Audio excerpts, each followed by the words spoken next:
All right, guys, it's Sukkot 2024, which is where we take 8 days to dwell in the wilderness. This is not the wilderness, but it's wild enough that we could convince most of the people we love to come here and hang out with us. And it's a day or a week of days to re-examine what your relationship looks like with the Father. How are you loving God with everything that you got, and how are you loving your neighbor as yourself? It represents dwelling together in eternity, for eternity with the Creator. And we do a fair bit of personal inventory during this time, and it's also a great way to pressure test some of your preps. Can I live outside for 8 days? Can I make a fire? Do I have enough water? How much food do we actually eat in 8 days? Do I have the medical stuff that I need to have when a kid falls off of their bike or somebody burns their hand in the fire or whatever you might have? And so you probably haven't seen as much content from us as you'd like to see in the last few days, but we've been a little bit busy observing the high holy days and the biblically prescribed feasts. But you can do the same thing in your life. Whether it's from a conviction of the heart to be obedient to the Father by the blood of the Son, or use it as an opportunity to pressure test your systems, inventory your preps, go out and use them.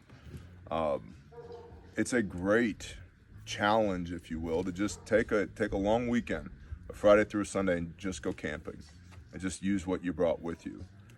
There's a lot of people out there who think they're going to bug out to the wilderness when the world ends and they can't make it through 3 days of their kids screaming at a campground. You should probably pressure test it first, or walk over to your main breaker in your house and flip the main breaker off Friday through Sunday. Call it the main breaker challenge. Go 72 hours without electricity in your home.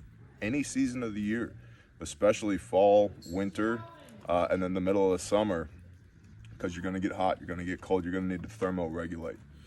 And so the point of all this is take the time to examine or re-examine your relationship with the Creator of the universe by the blood of His Son.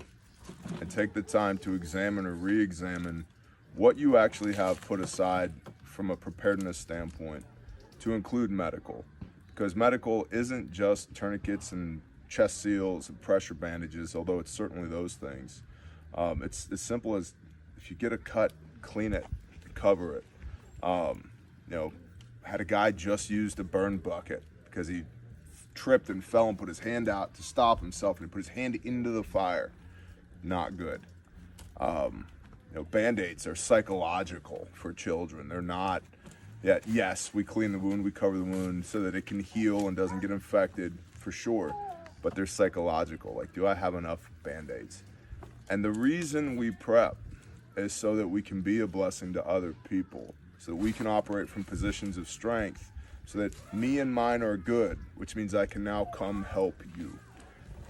So take some time, be a little bit of introspection, think about, pray about, am I as squared away with the Father as I need to be? Am I as squared away with the Son as I need to be? Am I as squared away in my physical preparedness as I need to be? And the answer is probably no.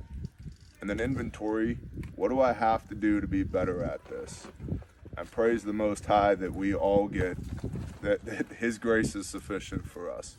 Because none of us is as squared away physically, mentally, emotionally, spiritually, educationally, financially as we should be. So, happy Sukkot, everybody, from all of us at Refuge Medical. We'll see you when we see you. Shalom.